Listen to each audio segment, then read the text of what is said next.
Welcome to the Kop TV, the voice of football's most famous stand.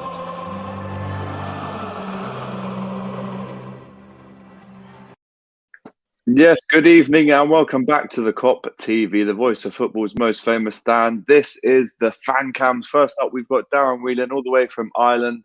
If you are watching it now with us after Liverpool do win 2-0 away from home at Sheffield United to stop the rot, then please do give us a like, do give us a subscription if you haven't already, and also go and follow this guy as well, Darren. Darren, how are you, fella? Good win that. I'm good, bro. Yeah, very good win.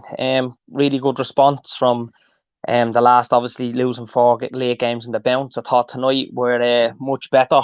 We set the tempo early in the game, which I liked. I thought Trent was really good. Curtis Jones, obviously, I'll say it now before we go into anything specific, was man of the match, and we just showed more energy, intensity tonight, more strength as well. I thought we were very good off the ball, and we just seemed to suffocate them. It was a bit like the old kind of, let's say, Liverpool a couple of weeks ago when we were getting better results and we were more consistent. But I'm not going to get carried away with tonight's result. It was a needed 3 points, but it was a big 3 points, and obviously keeping the clean sheet was great as well, with not having Alisson or the Irish Casillas and Kelleher.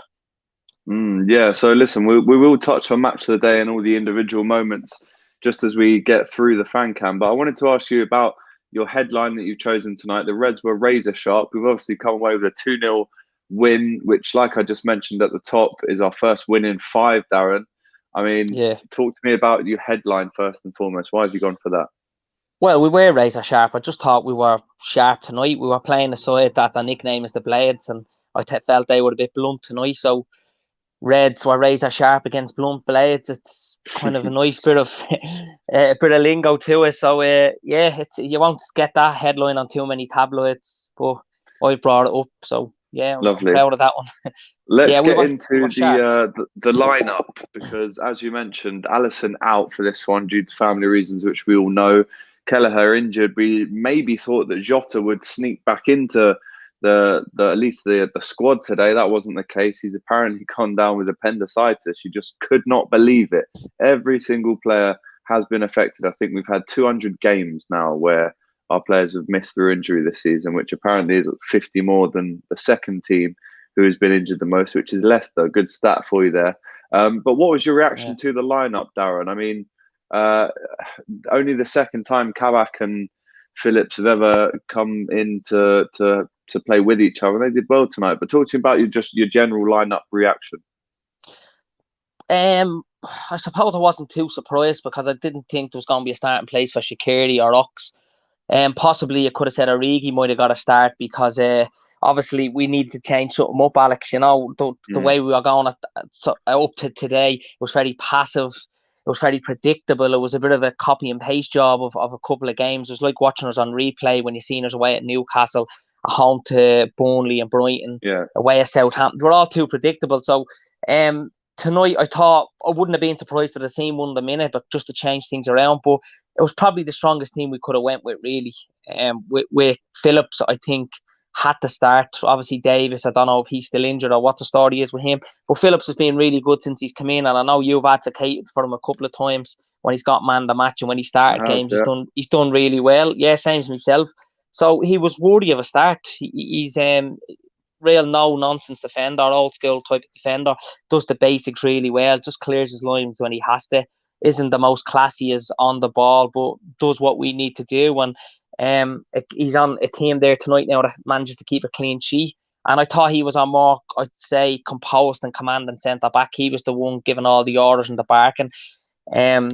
Kabak, I thought, done well with him tonight, but as I said a couple of times in this show, I can't be too I have to give a bit of sentiment, and I can't be too harsh on Kabak. He's been on the receiving end of almost 50 league goals in Bundesliga. He's coming into a side halfway through the season that were, let's be honest, we're struggling. So he's a young lad as well. So all round tonight, really good, and placed enough at the starting 11.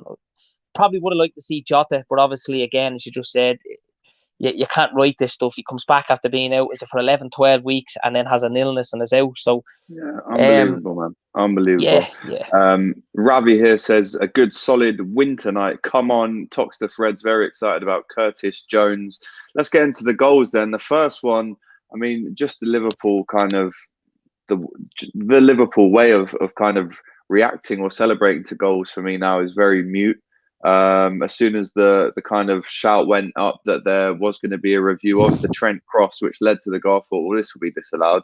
Curtis Jones did what anyone should do, really. It played to the whistle, get the ball in the back of the net, and then ask the questions. A nice finish, 1-0 up. That's his first Premier League goal of the season.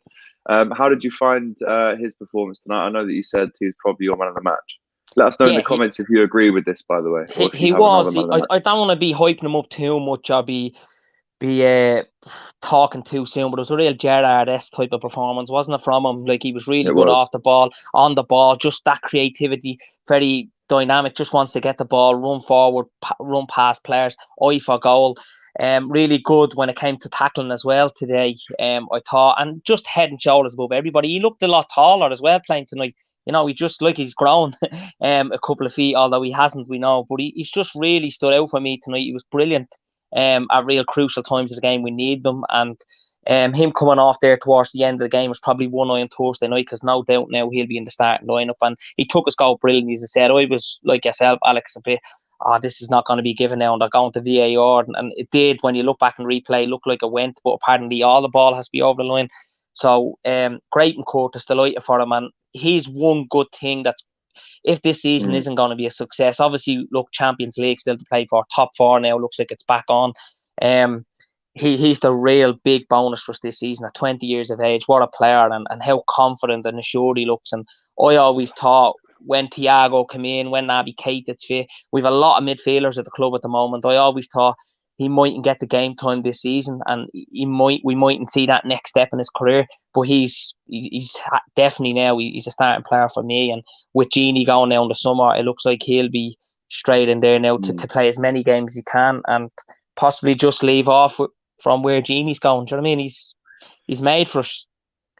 Yeah, no, I agree. I think it's a good point that you raised there about the fact that Curtis Jones is probably a guaranteed starter now. Let us know in the comments if you think that as well. Is Thiago, Curtis Jones and Gini Wijnaldum the midfield that we take into Thursday's game? Obviously, 2 goals up by the end of the game, Darren. I mean, a lot of chances. You look at Firmino with a chance where he squared it. Another Firmino chance where he's in on goal and Ramsdale saves. Salah had a chance. Realistically, we should have won more than 2-0 tonight, Darren. I think we all know that. But at the same time, always nice to see that second goal go in, just to shore things up. And although it has now been given to the defender and not Firmino, we'll take it nonetheless. What was your reaction like after the second goal went in?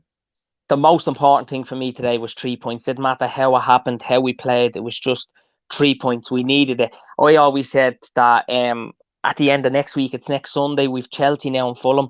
We'll have more of a that could be decisive week. We'll know more come next Sunday than we did going into this game and after today, because with 10 late games left after next week, we can put ourselves in a really good position. I thought the second goal was taken really well. Bobby done everything he could. You could probably fault their defending that he is able to get past 4 players so easy. But look, I think Firmino, he does what he has to do. He gets the goal. It's probably, it was an own goal, and rightly so, shouldn't have been given to him. But I think he's very creative tonight. I thought he showed really good strength. He was a bit of a nuisance for them. And I still think if we could play him in a deeper role, he would benefit so much, because his strength, his skill, his creativity. We always talked about Firmino being the system. And I just think if he dropped forward or back, and when Jota comes back, we allow Jota to go in there with Salah and Mane, that could be really effective for us. And it could be the difference between us getting into that top 4 with 12 games to go now than and not being, you know what I mean? I think that could be really effective for us. Love that. Listen, Darren, you're always a legend whenever you come on, mate. In this new format that we are doing individual fan cams. So thank you very much for being our first one tonight. Great headline, as always, as you'd expect from Darren Whedon. Reds were razor sharp and they blunt the blades. We have Doyle up next. Let us know if you are going to be locked in for that one. Doyle next on the fan cams as well as Darren. We also have Theo Woods. We also have Johnny Two Beers. If you're an original watcher of the Kop TV, you'll remember Johnny Two Beers on the fan cams just before the lockdown happened. So we've got Johnny Two Beers coming up very soon. But in the meantime, thank you very much, Darren. Roy Richards, just before we go, says, yes, lad, nice to see the lads being home. The 3 points. Nice to see you with, nice to see you two clowns with a smile on your face. Love it, Roy. Cheeky Roy, good lad. Good banter. Good, great banter. Listen, Darren, thank you very much. Doyle, guys, is next all up. the best. Take care. See you.